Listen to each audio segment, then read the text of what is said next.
Le plus grand chantier naval public du Congo est contraint de disparaître. Ce site destiné depuis le port colonial à la construction de bateaux, au remontage et à la mise à sec de ceux-ci pour les réparations de fonds sera bientôt démoli.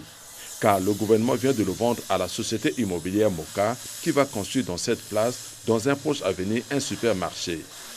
Et loin de s'opposer à la décision du gouvernement, le personnel de l'ex-ATC SENTEF, qui accuse de nombreux mois de salaire impayés, demande au gouvernement qu'une seule chose.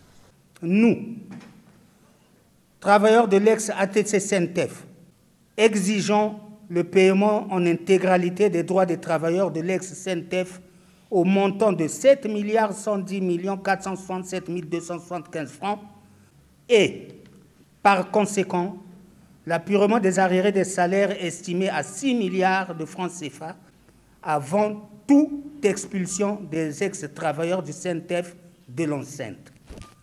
Du côté des maraîchers, rien ne va également. Ces exploitants maraîchers qui évoluent dans ce secteur depuis 1993 sollicitent l'arbitrage du gouvernement. Sans préavis ni d'information préalable, ces maraîchers sont menacés de déguerpissement par le nouvel acquéreur des lieux. Si on a vendu le terrain, nous, on veut seulement, on nous donne seulement quelque chose, après, on va pour nous, avec les délais. Sinon, s'il n'y a pas quelque chose, nous, on va vivre comment? Avec les enfants.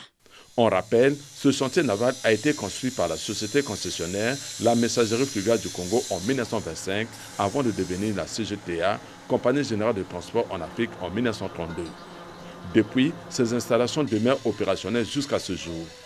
La disparition de celle-ci contraindra les armateurs de transport fluvial congolais d'aller réparer leurs bateaux au chantier naval Chani Meta de Kinshasa en RDC.